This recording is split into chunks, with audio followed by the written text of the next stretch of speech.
Asia के किसी न किसी मुल्क पर चढ़ाई करते नजर आया। वेस्ट में हमेशा से जो है वो पाकिस्तान की अगर बात करें या दूसरे ममालिक की बात करें, देखिए आंखों में आंखें डालने वाला एक वाहिद मुल्क वो इंडिया ही निकला है, जिसने अभी तक अमेरिका को आंखें दिखाई कि भाई आप जो मर्जी कर लें, आप टैरिफ लगाएं, आप हम पे पाबंदियां लगाएं, आप हमें कॉल करें, हम हर चीज को रिजेक्ट करते हैं। ये है सबसे बड़ी हिकमत अमली। वहां भी की बात की जाए तो भारत कह लें कि चौथी बड़ी इकोनॉमी, फास्टेस्ट ग्रोइंग इकोनॉमी हम लोगों को नजर आ रही है, और ये वेस्ट के ऊपर एक बहुत बड़ा तमाचा है। एंड स्पेशली अगर देखा जाए तो ट्रम्प के मुंह पर एक बहुत बड़ा तमाचा पड़ता हुआ दिखाई दे रहा है, और जहां पर कह लें कि नरेंद्र मोदी ने ट्रम्प की कॉल्स तक रिसीव नहीं की है। ये एक अच्छा खासा सबक दिया गया है ट्रम्प को कि आज आपने जो 50% टैरिफ हम पर लगा दिया है, हम उसकी सजा आपको कैसे देंगे। तो कह लें कि नरेंद्र मोदी का एक बहुत बड़ा इनिशिएटिव है कि उन्होंने अपनी जो टेक्सटाइल की एक्सपोर्ट है उसको डाइवर्ट कर दिया है 40 कंट्रीज के मिशन की अगर बात की जाए तो जो एक बड़ा हिस्सा अमेरिका को एक्सपोर्ट किया जाता था, अब 40 कंट्रीज को कह लें कि एक्सपोर्ट किया जाएगा। इसमें हमें यूके, जापान, साउथ कोरिया नजर आएगा, नीदरलैंड, फ्रांस, कनाडा, बहुत सारी ऐसी कंट्रीज हैं जिसके अंदर शामिल कर दी गई है। तो जो मिशन है 40 कंट्रीज का, इसमें हम पाकिस्तानी अवाम की राय लेंगे, उससे पूछेंगे कि नरेंद्र मोदी इतने ज्यादा फ्यूचरिस्टिक नजर आए। उन्होंने कहा कि आने वाले दौर में ट्रम्प कोई और कह लें कि अपना घमंड दिखा सकते हैं, तो क्यों ना हम पहले से अपना बंदोबस्त कर लें। नहीं, डेफिनेटली आपने बड़ी जबरदस्त बात की। मैं यहाँ पे ये बात करना चाह रहा हूँ, वेस्ट ने हमेशा से ही एशिया को दबाया है। एशिया के किसी न किसी मुल्क पर चढ़ाई करते नजर आया। वेस्ट में हमेशा से जो है वो पाकिस्तान की अगर बात करें या दूसरे ममालिक की बात करें, देखिए आंखों में आंखें डालने वाला एक वाहिद मुल्क वो इंडिया ही निकला है, जिसने अभी तक अमेरिका को आंखें दिखाई कि भाई आप जो मर्जी कर लें, आप टैरिफ लगाएं, आप हम पे पाबंदियां लगाएं, आप हमें कॉल करें, हम हर चीज को रिजेक्ट करते हैं। ये है सबसे बड़ी हिकमत अमली। अगर कहा जाए तो जनाब, वेस्ट को अगर आंखें दिखाने में सबसे पहले अगर किसी ने कोई काम किया है वो मुझे इंडिया ही नजर आ रहा है। अगर यहाँ पे आप चाइना की बात करें, डेफिनेटली चाइना और अमेरिका की तो हमेशा से जो है वो एक तकरार नजर आई है, वो एक इकोनॉमी की बात करें या दूसरे ममालिक की बात करें। लेकिन यहाँ पे अगर हम इंडिया की अगर बात करें ना, इंडिया इस टाइम जो है वो अपने आप को बहुत ज्यादा जो है खुद को डेवलप करता नजर आ रहा है। उसने जिस तरह से अगर देखिए, अगर अमेरिका उसे नहीं भी कोई चीज परचेज करता तो देखे इंडिया को कोई फर्क नहीं पड़ने वाला।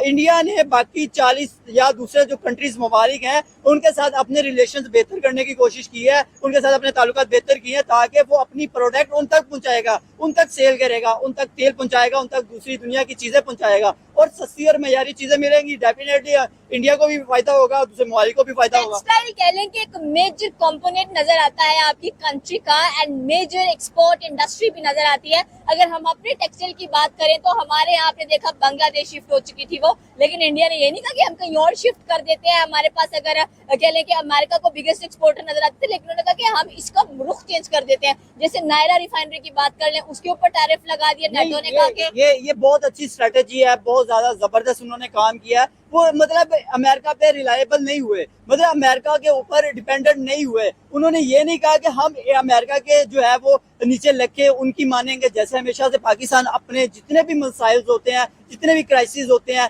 वो क्या करता है, अपने अमेरिका के सामने रखता है। अमेरिका हम पर जो है वो अपनी मेहरबानी दिखाता है, हमें एड देता है। अभी देखिए जैसे पाकिस्तान के अंदर सैलाब आया, एड्स के नाम से हम दोबारा दूसरी कंट्री के पास जाएंगे, पैसे लेंगे, मांगेंगे और फिर से मुल्क को चलाने की कोशिश करेंगे और हमारे बड़े बड़े जो सियासतदान है वो इसे खा जाएंगे। लेकिन यहाँ पे हम बात कर रहे हैं इंडिया की, तो इंडिया भाई एक अच्छी स्ट्रेटेजी, एक अच्छी प्लानिंग के साथ मैदान में उतरा है। यहाँ पे अगर बात की जाए जनाब रशिया की, तो भाई रशिया तो क्या लेवल है। रशिया ने भाई तेल क्रूड ऑयल दिया और फिर देखे पूरी दुनिया को वो दे रहा है 60 फी बैरल के हिसाब से, लेकिन इंडिया को उसमें भी वो डिस्काउंट दे रहा है 5% डिस्काउंट, यानी कि 56-55 के नियर अबाउट उनको फी बैरल पेट्रोल मिल रहा है। तो ये भी इंडिया के लिए एक अच्छी अपॉर्चुनिटी है कि देखें अगर इंडिया पर अमेरिका मेहरबान हुआ है, अगर यहाँ पे बात करूं, रशिया अगर इंडिया पर मेहरबान हुआ तो उसके पीछे रीजन क्या है। उसके पीछे देखिए उसने स्टैंड लिया है, किसके लिए लिया? रशिया के लिए, दूसरे ममालिक के लिए। देखिए एशिया को हमेशा से दबाया गया है वेस्ट की तरफ से। अगर कोई वाहिद मुल्क निकला है ना, तो वो वाहिद मुल्क अगर तगड़ा होके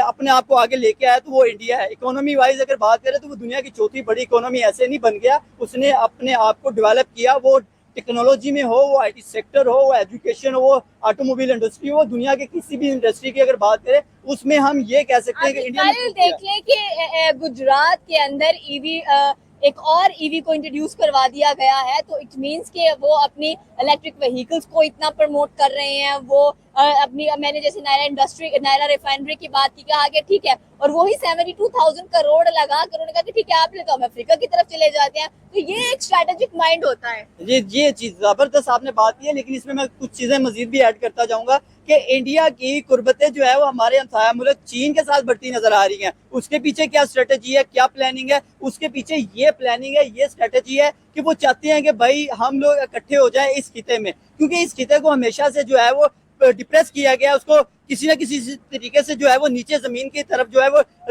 दंसाया गया है, उसको नीचे फंसाया गया है कि किसी तरीके से ये लोग कभी ना उठ सके। वेस्ट हमेशा से जो है वो अपने आप पर, अपने लोगों पर जो है वो ये कहता रहा है कि भाई एशिया कभी हमसे आगे ना बढ़े, एशिया को कभी आगे बढ़ने ना दिया जाए। तो मेरे ख्याल से ये एक इंडिया की तरफ से बेहतरीन अमल है कि इंडिया ने जो है वो बेहतर काम किया है, वो अपनी इकोनॉमी को फरोग दे रहा है, अपनी टेक्सटाइल इकोनॉमी से भी बढ़कर वो अपने लोगों को बहुत फरोग देते हुए दिखाई दे रहे हैं। जैसे यहाँ पर हमारी टेक्सटाइल इंडस्ट्री शिफ्ट होगी बांग्लादेश में, लाखों करोड़ों लोगों का कह लें कि जो जरिया नौकरी था वो खत्म होता हुआ दिखाई दिया, लेकिन वहाँ पर और कह लें अपॉर्चुनिटीज नजर आ रही है। देखिए वहाँ पे अपॉर्चुनिटीज क्यों हैं?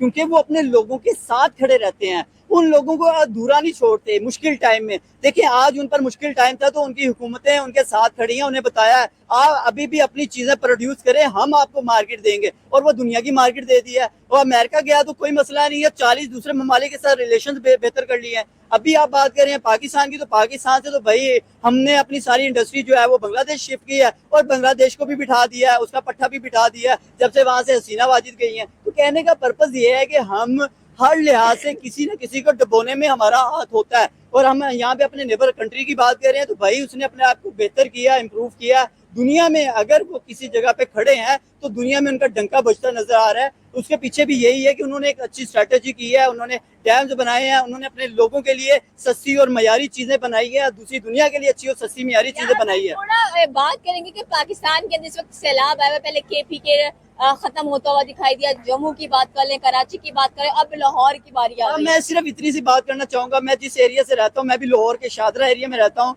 वहाँ भी अब फ्लड की सिचुएशन है। लेकिन यहाँ पे मैं सिर्फ इतनी सी बात कहना चाहूंगा, ये ब्लेम मैं इंडिया को नहीं देना चाहूंगा, ये ब्लेम अपनी हुकूमतों पे देना चाहूंगा कि 78 सालों में आप हमारे लिए एक डैम नहीं बना सके कि हम अपने आने वाले सैलाब को रोक सके, हम अपने मुल्क में पानी को स्टोरेज कर सके। आज हमारा मुल्क जो है वो उधेड़ दिया गया है सिर्फ पानी की वजह से, सैलाब की वजह से। आज अगर हम कश्मीर से लेके आज पाकिस्तान के शदर तक की बात करें, लाहौर तक की बात करें, तो हमारा मुल्क डूब चुका है। उसके पीछे रीजन क्या है कि हम लोग सही प्लानिंग नहीं कर सके। हमारे बड़े बड़े जितने सियासतदान आए, पैसा बनाया, खाया, हजम किया, निकल गए। तो ये तो इनकी प्लानिंग है। जब तक ये लोग हमारे मुल्क में हमारे लोगों के बारे में नहीं सोचेंगे तो कभी आगे नहीं बढ़ सकते। आज देखें इनकी बड़ी बड़ी सोसाइटीज सेफ हैं, पाकिस्तान की बात कर रहा हूँ, इनकी सोसाइटीज में पानी तक नहीं जाने दिया जाता, जो लाइफ स्टाइल है वो इनका बच जाए। लेकिन मैं सिर्फ इतनी सी बात कह के इस बात को वाइंड अप की तरफ लेके जाऊंगा कि भाई अपने नेबर, अपने हमसाया मुल्क भारत से सीखो। उन्होंने क्या किया, स्ट्रैटेजी अपनाई है, पहले पानी को स्टोर किया, जितना स्टोरेज उनका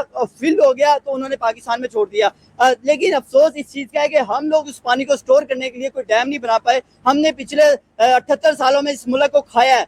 जब तक हम खाते रहेंगे, इस पे लगाएंगे नहीं, तब तक ये मुल्क कभी तरक्की नहीं कर सकता। आपकी वजीर आला, आपके प्राइम मिनिस्टर की बात करें, वो यहाँ से जाते हैं, यहाँ पे प्रोटोकॉल के साथ दूसरे ममालिक में जाते हैं, और वहां आपको रिसीव करने के लिए एक आदमी आता है। आप अंदाजा लगाएं आपकी क्या वैल्यू है। आपके यहाँ से लोग बाहर जाते हैं, उनकी क्या वैल्यू है, जीरो वैल्यू है। आपको वहाँ लोग सुनते नहीं है, आपको पसंद नहीं करते। तो मेरे ख्याल से तो आपकी वैल्यू रही नहीं है। आप अपने आप को पहले इम्प्रूव करें, अपने दूसरे ममालिक में अपने रिलेशन बेहतर करें। अभी सैलाब आ चुका है, इसका अवाम की हड्डियों में से निकालने वाले हैं, टैक्स लगाएंगे, बिजली के बिल बढ़ा दिए जाएंगे, तो खुद क्या ये करने वाले हैं? देखिए देखो गरीब तो पहले मर चुका है, और ये आएंगे, सेल्फी बनाएंगे, लोगों के हाथों में चेक तकसीम करेंगे, लोगों के हाथों में जो है वो पैसों की बरसात करेंगे कि जी हम पैसे दे रहे हैं। वो चंद अपने ही लोगों को पैसे दे के निकल जाते हैं और कहते हैं जी हमने अपने मुल्क में तो क्या लेना देना, सारे एक जैसे ही हैं। एक ही कह लेंगे जो प्लेटर्स के चट्टू बट्टू हमें नजर आते हैं। तो हम यहाँ पर बात कर रहे थे कि जिस तरह 40 ममालिक भारत के साथ जुड़ गए हैं, इस तरह तो लग रहा है कि भारत बहुत जल्द तीसरी बड़ी इकोनॉमी की तरफ भी आ जाएगा। डेफिनेटली जो मुल्क अपने मुल्क के लिए सोचेगा, अपने मुल्क के कारखाने बेहतर करेगा, अपने मुल्क के अंदर इकोनॉमी को बेहतर करेगा, अपने मुल्क के अंदर रिलेशन दूसरे ममालिक के लिए बेहतर करेगा, दूसरे ममालिक के लिए अपॉर्चुनिटीज पैदा करेगा, करेगा तो मेरे ख्याल से डेफिनेटली वो अपना वो मुल्क जो है वो एक तो दूसरे ममालिक के अंदर एक उसका नाम बनेगा, तो दूसरे वहाँ रोजगार पैदा होंगे और उनके लिए अपॉर्चुनिटीज पैदा होंगी। मेरे ख्याल से ये हमें सोचने की जरूरत है। और अगर हम अपने नेबर की बात करें तो डेफिनेटली वो ऑलरेडी अपने लिए अपने लोगों के लिए कर रहा है। अगर मोदी की आप बात कर रहे हैं तो यहाँ पे अगर हम बात करें ना, हमारा प्राइम मिनिस्टर, हमारे लोग हमारे बारे में नहीं सोचते, हमें ये चीज सोचने की जरूरत है। अगर आप हमसे जुड़ा रहना चाहते हैं तो कृपया वीडियो को लाइक कीजिए, शेयर कीजिए और सब्सक्राइब कीजिए। धन्यवाद।